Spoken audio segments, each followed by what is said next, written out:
The first thing I saw when I pulled into my ranch that afternoon was the empty space beside the equipment shed. My $45,000 tractor was gone. The doors were still open. The ground was marked with fresh tire tracks, and whoever had taken it hadn't even bothered to hide where they had. Gone. I followed those tracks down the ranch road until I saw something I never expected. My tractor was parked behind the HOA maintenance building, and sitting in the driver's seat was Richard Harland, the HOA president's husband. When he saw me, he climbed down slowly, wiped his hands on his jacket, and gave me a smug little smile. "Relax," he said. "The HOA needed it." I stared at him. "You drove onto my private property, opened my equipment shed, and took a $45,000 tractor." Richard shrugged. "We have records showing it's community equipment. That was the part that didn't make sense, because I had the purchase invoice. I had the serial number, and I knew exactly where that tractor came from. But Richard apparently had something else, a document he believed gave him the right to take it. I reached into my jacket and pulled out my badge. His smile disappeared. What neither of us knew yet was that the tractor wasn't the only thing those records were about to expose. My name is Ethan Cole, and for most of my life, I never thought of my ranch as a business. It was simply the place where I could work without someone telling me how to do it. The property sat several miles outside the main Cedar Ridge Estates development, where the paved streets eventually gave way to gravel roads, open pasture, and long stretches of fencing. My house wasn't fancy. It was a weathered farmhouse with a wide front porch, a detached workshop, an equipment shed, and several acres of fields that needed constant attention. I'd spent years learning how to keep the place running. There was always something to repair, something to clear, something to maintain, and most mornings, I preferred it that way. I liked waking before sunrise, pouring coffee, checking the weather, and walking the property before starting work.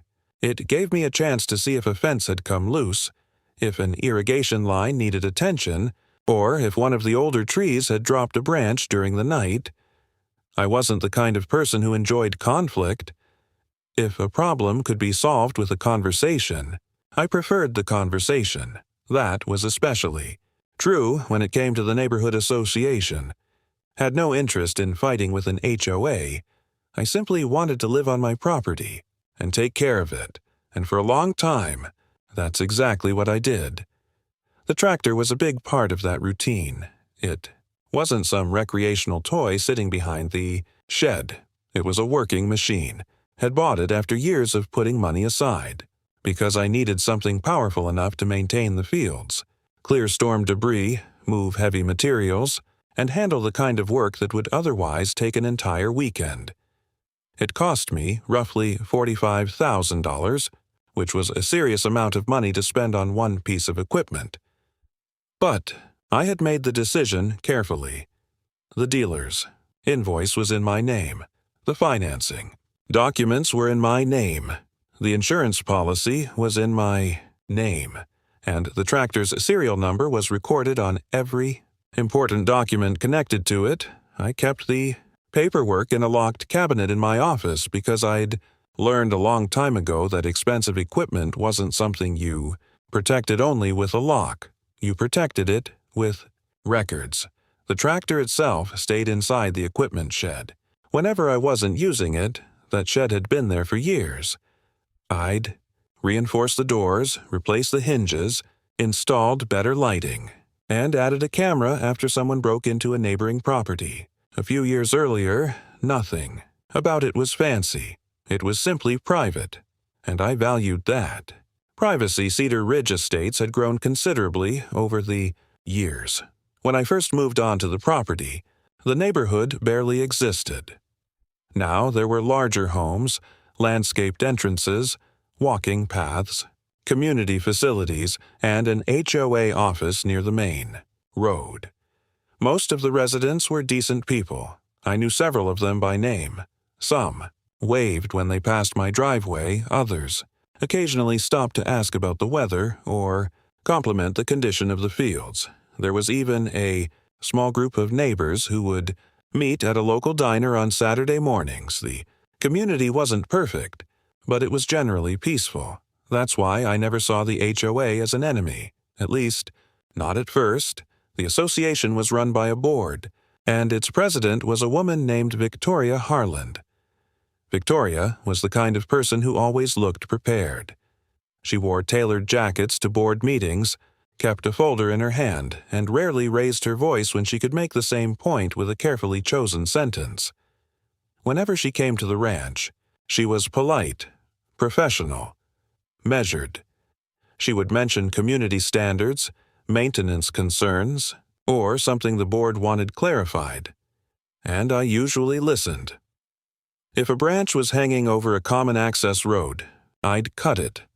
If equipment needed to be moved farther from the road, I'd move it. I didn't see the point in turning every small issue into a battle. Victoria's husband, Richard, was different. He was more casual, more direct, and much more interested in my equipment. The first time he asked about the tractor, I was parked near the edge of the property after finishing some drainage work. Richard walked over, looked at the machine, and whistled. "That's a serious tractor." I smiled.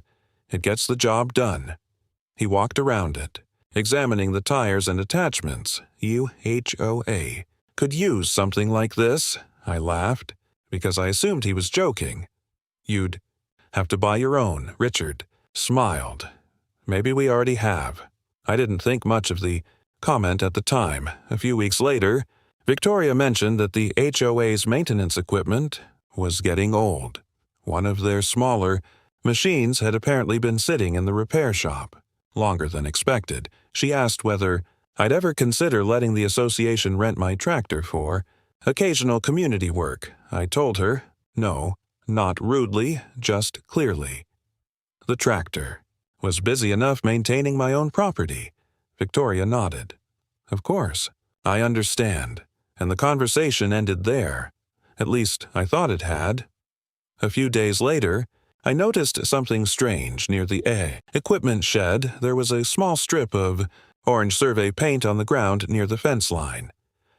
Didn't remember putting it there.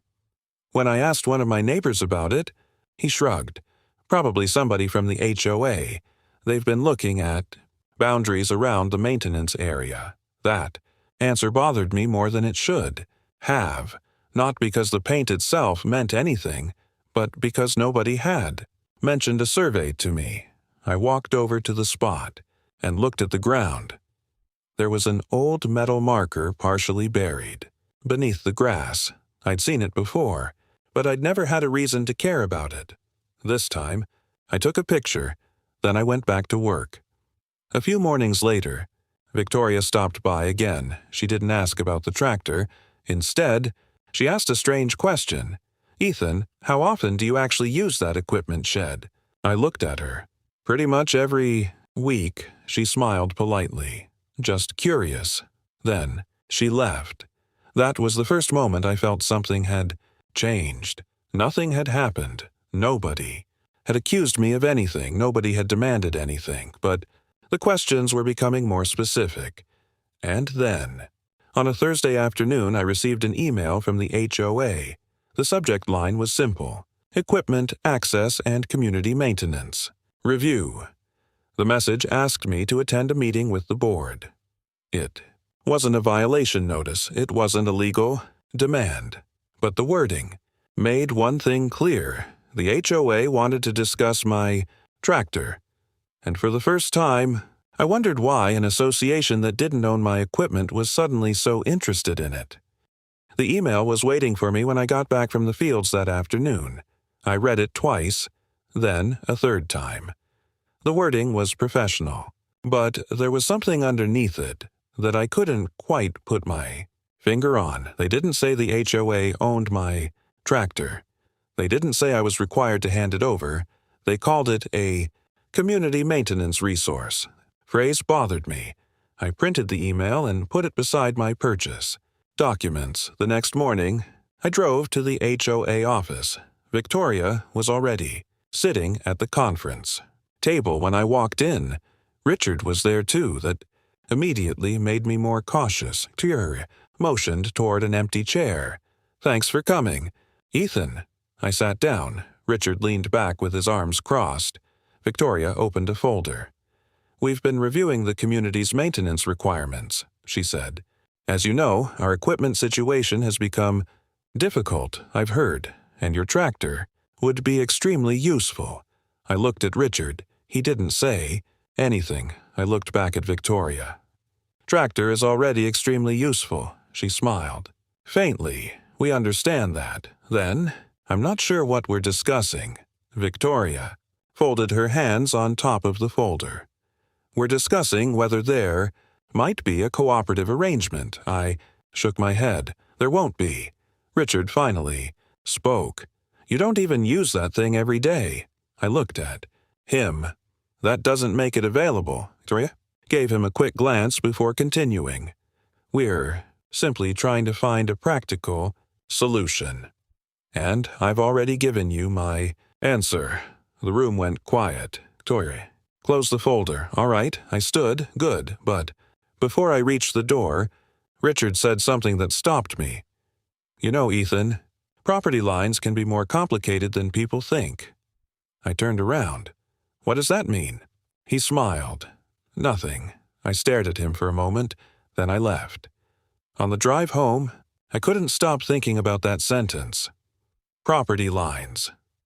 It wasn't random, not after the survey paint, not after Victoria's questions, and definitely not after the email about equipment access.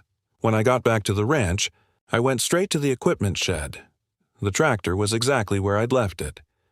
I walked around it slowly. Then I found the serial number plate. I photographed it. After that, I went inside and opened the locked cabinet where I kept the original paperwork. I pulled out the dealer invoice. The purchase date was clear. The buyer was clear. The serial number matched. There was nothing ambiguous about it. I put everything back, but I wasn't satisfied. I opened the county property records online and started looking through the documents connected to my land. That's when I noticed something I hadn't paid attention to before. But years earlier, there had been a temporary access agreement between my family and the HOA. It allowed maintenance crews to enter a narrow section of the property to reach a drainage system. That agreement had been signed long before I bought the new tractor. It didn't mention my equipment. It didn't mention the equipment shed, and it certainly didn't give the HOA ownership of anything on my property. I printed that, too. Then I checked the security camera system. The cameras covered the driveway, the main gate, and the equipment shed. I hadn't looked at the recordings in several days. There was nothing unusual at first. Then I noticed a vehicle. Richard's pickup. It had been parked near the property line 2 days earlier. He hadn't come inside, but he'd been there. Watched the footage again. Richard had stood beside the fence for several minutes. He was looking directly toward the equipment shed. Then he left. I leaned back in my chair.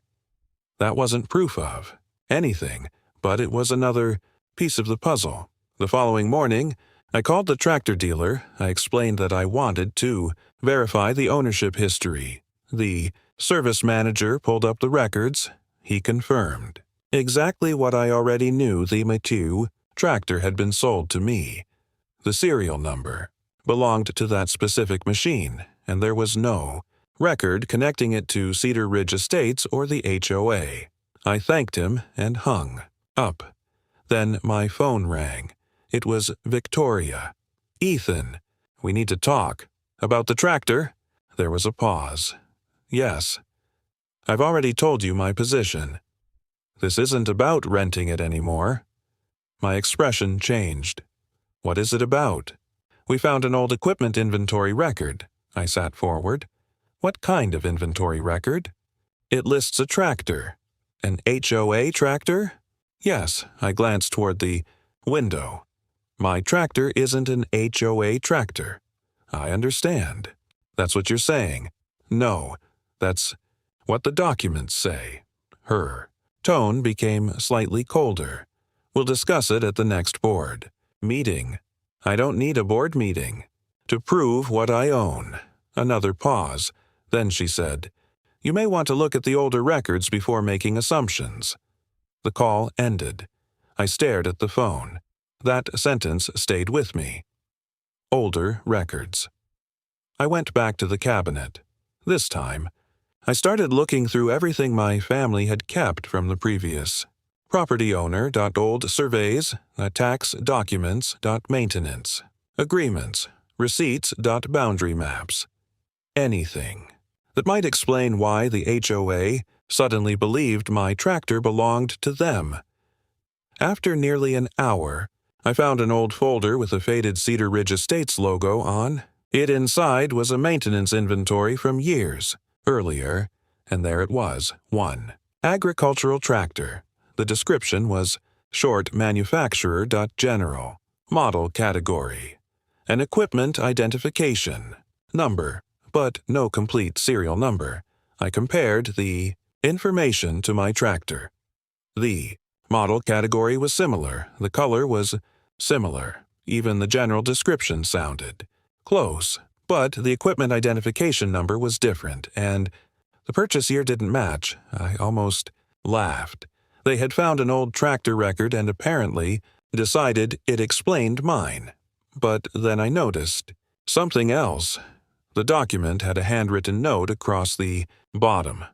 Retired. Pending. Disposition. I read it again. Retired.pending. Disposition. That meant the HOA's old tractor wasn't even supposed to be in service. Took a picture of the page, then I heard a vehicle. Outside, I looked through the window. Richard's pickup was passing slowly. Along the road, he didn't stop. But as he passed the equipment shed, he turned his head toward it. I watched until the truck disappeared. That was when I stopped thinking. This was just a disagreement. Someone was planning something.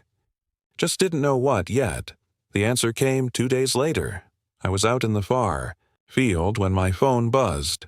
A security alert. Motion detected. Equipment shed. I opened the camera feed. The screen showed the shed doors. They were opening, and then I saw Richard. He was standing inside my equipment shed. I watched in disbelief as he walked directly toward my tractor. Then he reached into his pocket and pulled out a key. I froze for a second. Richard was inside my equipment shed. He had no reason to be there. I immediately pulled up the live camera feed on my phone and enlarged the image. There was no mistake. It was him. He walked around the front of the tractor, checked the tires, then looked toward the camera mounted above the doorway. For a moment, I thought he might have noticed it. Then he reached into his jacket again. This time, he pulled out a folded piece of paper. He looked at it. Then he looked at my tractor. That was when I realized this wasn't some impulsive decision. He had come prepared. I started recording the screen on my phone. Richard moved toward the tractor and ran his hand across the hood. Then he walked to the driver's side. He climbed into the seat. My heart started pounding. I called the HOA office. Victoria answered. Hello? Why is your husband inside my equipment shed? Silence. What? You heard me. I don't know what you're talking about. I have him on camera. He's sitting in my tractor. Richard wouldn't. He's already started it. The engine roared through the phone. I pulled the phone away from my ear and stared at the screen. Richard had started my tractor. Victoria was still talking. Ethan, listen to me. Tell him to turn it off. There's a board document concerning that equipment. Then tell him to leave it where it is. He believes the HOA has a right to use it. I don't care what he believes. My voice was sharper now. Tell him to turn it off. She didn't answer. I watched the tractor roll slowly out of the shed. I grabbed my jacket and headed outside. By the time I reached my truck, the tractor was already moving down the ranch road. I followed. I wasn't going to confront him physically. I wasn't going to block the tractor. I wasn't going to turn this into a shouting match on the side of the road. I simply followed and kept recording. Richard drove straight toward Cedar Ridge Estates. The route was obvious. The HOA maintenance yard was on the other side of the neighborhood. When I reached the entrance, I saw the tractor turning through the gate. Richard parked it behind the maintenance building. Then he climbed down, and that's when he saw me. He didn't look surprised. He actually smiled. I parked my truck several yards away and stepped out. Richard leaned against the tractor. "You're making this bigger than it needs to be." I looked at the machine. "That's my tractor." He shrugged. "It's community equipment." "No, it isn't. We have records. You have an old inventory sheet with no matching serial number." His smile faded slightly. "You've seen the document?" "Yes." "Then you know exactly what I'm talking about." "No, I know exactly what you're talking about." I took out my phone, and I also have video of you entering my locked equipment shed. Richard's expression hardened. "You gave the HOA access." "For drainage maintenance?" He waved his hand dismissively. "Same property." "No." I looked directly at him. "Not even close." Richard stepped away from the tractor. "You're acting like we're stealing something. You drove away with a $45,000 machine without my permission. You're making assumptions." "I'm not assuming anything." I held up my phone. "It's recorded." For the first time, Richard looked uncomfortable. Then he pointed toward the tractor. "Look, Ethan, the HOA needs equipment. You've got equipment sitting there most of the time. This is ridiculous. That's not your decision. It is when the community is paying for maintenance. The community didn't pay for my tractor." He didn't answer. I could see the argument was going nowhere. So I stepped back. "I'm giving you one chance to return it voluntarily." Richard laughed. "You think that badge is going to scare me?" I hadn't even shown him my badge. He was assuming I was trying to intimidate him. "I haven't threatened you." "Then stop acting like a cop." "I am a cop." His smile disappeared for half a second. Then he laughed again. "Not here." I didn't respond. I simply turned around.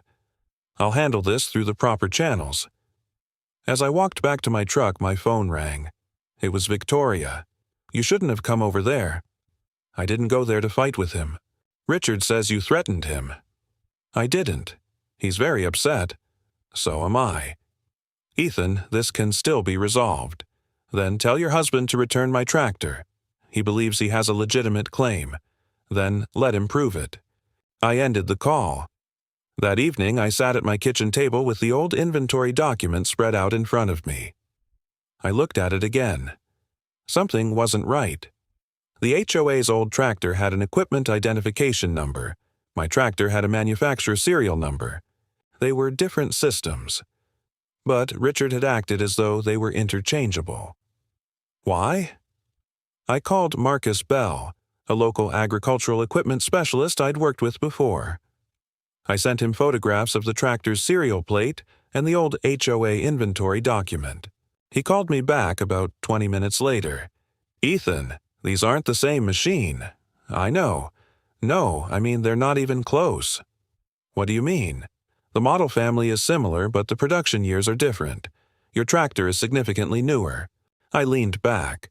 Could the HOA have upgraded their old tractor? Possibly. Would there be records? There should be.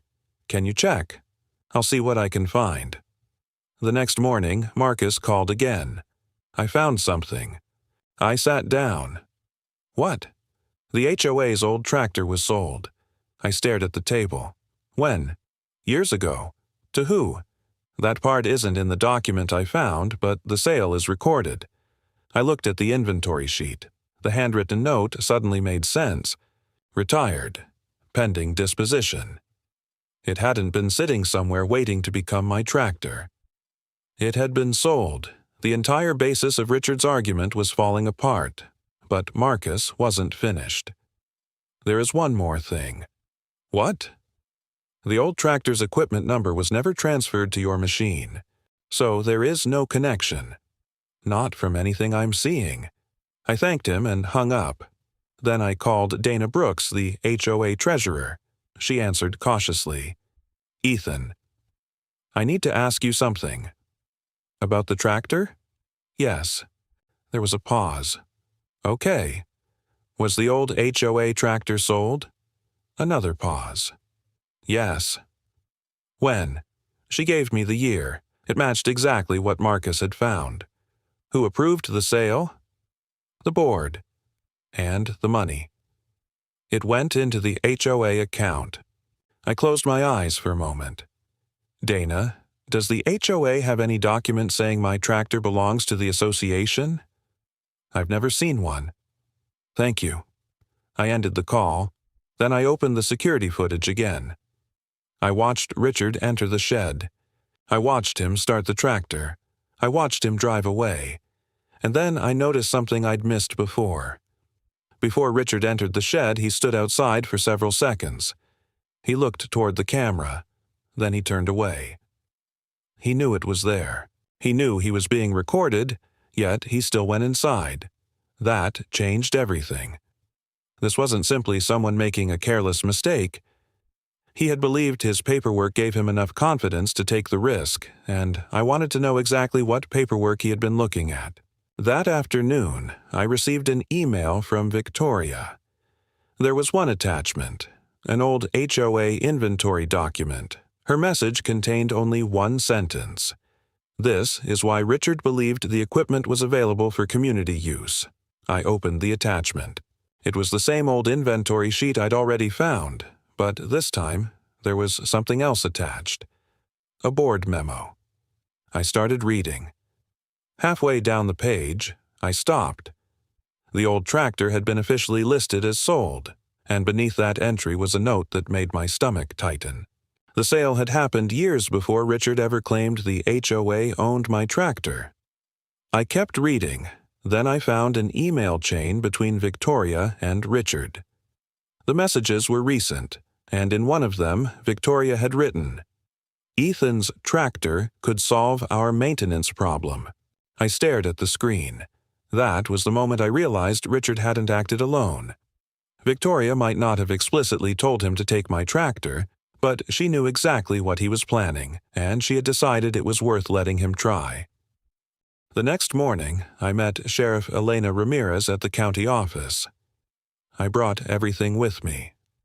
The original purchase invoice, the financing documents, the insurance record, the maintenance history, photographs of the serial number, the security footage showing Richard entering my equipment shed, the footage showing him driving the tractor away, the temporary access agreement, and the old HOA inventory document. I put everything into separate folders and laid them across the table. Sheriff Ramirez looked through the paperwork without saying much. When she reached the purchase invoice, she stopped. $45,000? That was the purchase price. She looked at the serial number, then at the photograph of the serial plate, then back at the invoice. Same number. Yes, she moved to the insurance document. Same owner, same machine, same serial number. Then she opened the maintenance records. Again, the same tractor, the same serial number, the same owner. She leaned back. "Now show me the HOA record." I handed it over. She studied it. "This doesn't have a complete serial number." "No. And the equipment number isn't the same as the manufacturer's serial number." "Correct." She looked at me. "Do you know what happened to their old tractor?" "I do now." I handed her the board financial record. She read the sale entry. Then she looked back at the inventory sheet. "The HOA sold it? Years ago. And they're claiming this tractor is the same equipment?" "That appears to be their argument." Sheriff Ramirez nodded slowly. "Then we're going to need to establish exactly how they reached that conclusion." That afternoon, a formal meeting was held at the HOA office. Victoria was there. Richard was there. Dana was there. Several board members attended. Sheriff Ramirez sat near the end of the conference table. Marcus Bell had also been asked to attend because of his knowledge of agricultural equipment. The atmosphere was completely different from the last meeting I'd had with Victoria. Nobody was smiling. Richard kept looking down at the table. Victoria had a folder open in front of her. She started with the same explanation she'd been giving everyone. This was an unfortunate misunderstanding concerning community equipment. I didn't interrupt, neither did Sheriff Ramirez. Victoria continued. The association believed the tractor was connected to equipment previously owned by the HOA. Marcus spoke calmly. That assumption isn't supported by the records. Victoria looked at him. Excuse me? Marcus opened his folder. I compared the equipment identification number on the old HOA document with the manufacturer's records. He placed 2 pages side by side. They aren't the same. Richard shifted in his chair. Marcus continued. The old HOA tractor was produced in an earlier year. Ethan's tractor was produced later. The serial number on Ethan's tractor belongs to the machine he purchased from the dealer. Victoria glanced at Richard. Richard didn't look back. Marcus pointed toward the old inventory sheet. This document doesn't contain Ethan's tractor's serial number. Victoria folded her arms. That doesn't necessarily prove. It proves the 2 machines aren't being identified by the same number. Marcus remained calm. And the manufacturer's record establishes the identity of Ethan's machine. Sheriff Ramirez looked at Victoria. Where is the HOA purchase record for this specific tractor? Victoria didn't answer immediately. We don't have one. Then where is the transfer document? Again, silence. Dana finally spoke. There isn't one. Everyone looked at her. Dana swallowed. I checked the financial records. She placed another folder on the table. The HOA purchased a tractor years ago. It was later sold. Richard finally looked up. That doesn't mean... Dana interrupted him. It does. Her voice was firmer than I'd ever heard it. The sale is recorded. Richard stared at her. Dana continued. The proceeds were deposited into the HOA account. The tractor was removed from the active inventory. Sheriff Ramirez looked at Richard. Then why did you believe Ethan's tractor belonged to the HOA? Richard leaned back. Because the records showed the HOA had that type of tractor. Sheriff Ramirez didn't react. That doesn't answer my question. Richard's jaw tightened. I thought it was the same equipment. Marcus shook his head. The production years don't match. Richard looked at him. I didn't know that. You had access to the inventory records. Richard didn't respond. Sheriff Ramirez turned to me. Ethan, you said there was an access agreement? I handed it over. She read it carefully. This allows temporary access to the drainage area. Yes. Does it mention the equipment shed? No. Does it authorize removal of equipment? No. She looked at Richard. How did you enter the shed? Richard stared at the table. I had a key. Where did you get the key? The HOA had one from the drainage project. I spoke. The agreement required it to be returned. Richard looked at me. I thought we still had access. Access to the drainage area. He said nothing. Sheriff Ramirez placed the agreement on the table. This doesn't authorize entry into a private equipment shed. Richard's face had changed. The confidence he'd shown at the maintenance yard was gone, but Victoria wasn't finished. She leaned forward. Sheriff, Richard genuinely believed he was acting in the community's interest. Sheriff Ramirez looked at her. That may be relevant to intent. It doesn't establish ownership. Victoria's expression tightened. We were trying to solve a maintenance problem. I finally spoke. You were trying to solve your maintenance problem with my $45,000 tractor. Nobody answered. I opened my folder and pulled out one final document. The email. I placed it on the table. Victoria saw it. Her face changed. Richard looked over. The email was between them. Victoria had written, Ethan's tractor could solve our maintenance problem. I looked at her. You knew about this. Victoria stared at the page. I knew we needed equipment. That isn't what the email says. She didn't respond. Richard leaned forward. You're twisting what she meant." "I haven't said what she meant." I looked at him. "I'm showing what she wrote." Sheriff Ramirez took the page. She read it carefully. Then she looked at Victoria. "Did you send this?" Victoria nodded slowly. "Yes." "Did you know Richard intended to take the tractor?" Victoria hesitated. "I knew he was looking into the equipment. That wasn't my question." Victoria looked toward Richard, then back at the sheriff. "I knew he believed there was a legitimate basis for using it." Sheriff Ramirez remained calm. "Did you verify ownership before he entered the property?" Victoria said nothing. That silence answered more than any argument could. Richard suddenly pushed his chair back. "You're acting like I stole something." Sheriff Ramirez looked at him. "No one is making a conclusion before reviewing all the evidence." Richard pointed toward me. "He's a deputy. That's why everyone is taking his side." I shook my head. "My badge doesn't make the tractor mine." Richard stopped. I continued. "The paperwork does." The room became completely silent. I pointed toward the purchase invoice. "My name." Then the insurance record. "My name." Then the manufacturer record. "My serial number." Then the maintenance records. "My machine." Finally, I pointed toward the HOA inventory.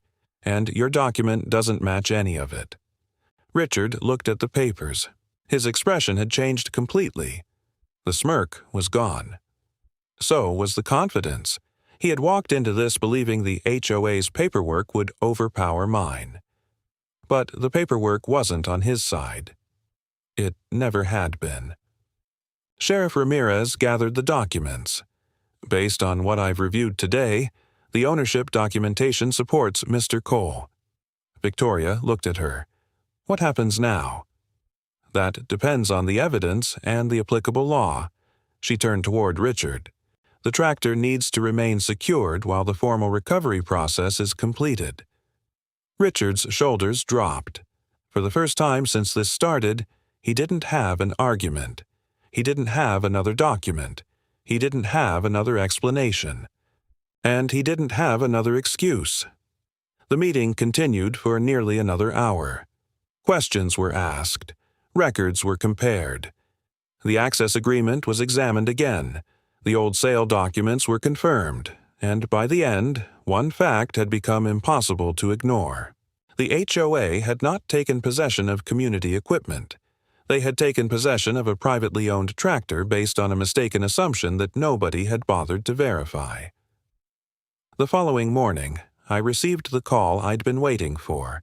The tractor was ready to be returned. I drove to the maintenance yard. There it was. My tractor. Still dirty from the work Richard had done with it. I walked around the machine slowly. I checked the tires, the attachments, the controls, the serial number. Everything was where it should be. Richard stood several yards away. He didn't say anything. Neither did I. There was nothing left to argue about. The paperwork had already settled it. I climbed into the driver's seat. Before starting the engine, I looked through the windshield toward Richard. He looked away. Then I started the tractor. The engine came alive. And as I drove it back toward my ranch, I realized something. Richard had thought my badge was the reason his smile disappeared. It wasn't. The badge had simply told him that I knew how seriously evidence had to be treated. What actually ended his argument was much simpler. The tractor was mine, and every record proved it. By the time I drove the tractor back onto my property, the sun was already dropping behind the tree line. I pulled it into the equipment shed and shut off the engine. For a few seconds, I just sat there. The silence felt different. A few days earlier, I'd been sitting in that same seat wondering whether I'd ever see the tractor again. Now it was back. I climbed down and walked around it one more time. There were no major problems. A little extra dirt on the tires. Some grass caught around the attachment. Nothing that couldn't be cleaned up. But I wasn't thinking about the tractor anymore. I was thinking about everything that had happened because people had decided they could make an assumption and treat it like a fact. The next morning, I received another email from the HOA. This one was different. There was no demand, no warning, no reference to community standards. It was a formal acknowledgement that the tractor belonged to me. The board also stated that future disputes involving privately owned equipment would have to be reviewed before any action was taken. I read it twice. Then I saved it. I wasn't celebrating. I didn't want an apology written by someone who was only apologizing because the evidence had cornered them. What mattered to me was that the record was finally correct. A week later, the HOA held another board meeting. This time, several homeowners attended specifically because of what had happened with my tractor. I wasn't required to be there, but I decided to go. Victoria sat at the front of the room. She looked different. Still composed, still professional, but the confidence she'd carried into our earlier meetings wasn't there anymore. Dana opened the meeting. She explained that the board had completed a preliminary review of its equipment records. They discovered several problems. Some equipment had incomplete serial numbers. Some older items had never been properly marked as sold. And some access agreements were so old that nobody on the current board fully understood what areas they actually covered. Dana looked around the room. We need to fix that. Nobody disagreed. The board approved a complete equipment inventory. Every HOA-owned machine would now have its purchase record, serial number, current location, insurance information, ownership status. Any equipment that had been sold would be removed from active records. Any equipment that belonged to a homeowner would be clearly separated from HOA property. It sounded like basic administrative work, but that basic work could have prevented everything that happened to me. Then they addressed property access. The old drainage agreement was rewritten. Temporary keys would have to be logged. Access would have a specific purpose, and every key would have to be returned and documented. No more vague arrangements. No more assumptions. No more, we've always had access. I appreciated that change more than I expected. Because the tractor hadn't disappeared because someone magically broke into a locked shed. It disappeared because someone had convinced himself that an old key gave him permission to do something it never authorized. That distinction mattered. A few days after the meeting, Dana came by my ranch. She stood near the fence and looked toward the equipment shed. I owe you an apology, I nodded. For what? For believing the first version of the story. She looked embarrassed. I heard that the HOA had equipment records, and I assumed that meant the board was right. I understood. That's exactly how these things happen. She nodded. I should have checked. Yes. She smiled slightly. At least we know now. Before she left, she asked whether everything with the tractor was okay. I told her it was. Then she said something I didn't expect. Richard isn't handling this very well. I looked at her. What do you mean? He's angry. I almost laughed. He should probably be angry at himself. Dana smiled. I think he's starting to realize that. Richard eventually had to answer for his actions through the appropriate process. There was no dramatic courtroom scene, no exaggerated punishment, no overnight transformation. There were records to review, statements to provide, and decisions to be made based on the evidence and applicable rules. That's how real consequences usually work. Slowly, carefully, and with paperwork. Victoria remained involved with the HOA for a while, but things had changed. Homeowners began asking more questions. Whenever she presented a new proposal, someone wanted to know where the authority came from. Whenever the board discussed property access, someone asked to see the written agreement. Whenever equipment was mentioned, someone asked for the serial number. The community had learned a lesson, not because I had given them a speech, because they had watched what happened when nobody checked the records. A month later, I was back to my normal routine. I woke before sunrise, made coffee, walked the property, checked the fences, and started the tractor. The engine sounded exactly the same as it always had. I drove across the field while the morning light spread over the grass. For the first time in weeks, I wasn't thinking about Victoria, or Richard, or the HOA. I was just working. And that felt good. The whole situation had taught me something I already knew but hadn't appreciated enough. Being right isn't always enough. You have to be able to prove it. The reason I kept those old invoices wasn't because I expected someone to steal my tractor. The reason I photographed the serial number wasn't because I expected to need it in an HOA dispute. The reason I kept the access agreement wasn't because I expected someone to misuse it. I kept records because responsible ownership means knowing what you own and being able to establish it. That simple habit had protected me. Not my badge, not my position, not my reputation. The evidence. A few weeks later, I was cleaning the tractor when my phone buzzed. It was an email from the HOA. The subject line read, "Equipment inventory completed." I opened it. Attached was a new spreadsheet. Every HOA machine had been listed properly. Serial numbers, purchase dates, locations, insurance records, ownership status. At the bottom was a note. Privately owned equipment is not included in HOA inventory. I smiled. Then I closed the email. I didn't need to read it again. The line said everything that needed to be said. That evening, I stood on the porch and watched the sun disappear behind the fields. The tractor was parked in the shed. The equipment room was locked. The spare key was back where it belonged. And the property was quiet again. I thought about the day Richard had driven away with my tractor. He had been smiling. He thought he had authority. He thought an old document gave him ownership. He thought I was just another homeowner who would eventually back down. Then he saw my badge, and his smile disappeared. But looking back, that wasn't really the important moment. The important moment came later, when the documents were placed on the table, when the serial numbers were compared, when the old sale record was found, when the access agreement was read carefully. That's when the truth became impossible to argue with. A badge can tell someone that you understand the system, but it can't make a false claim true. Records can. Evidence can. Facts can. And in the end, that's what brought my tractor home. I started the engine one last time that evening and drove slowly across the field. The machine rolled over the same ground it had worked for years. My property stretched out in front of me. Quiet, private, mine. And I realized that the $45,000 tractor wasn't what I had been fighting for.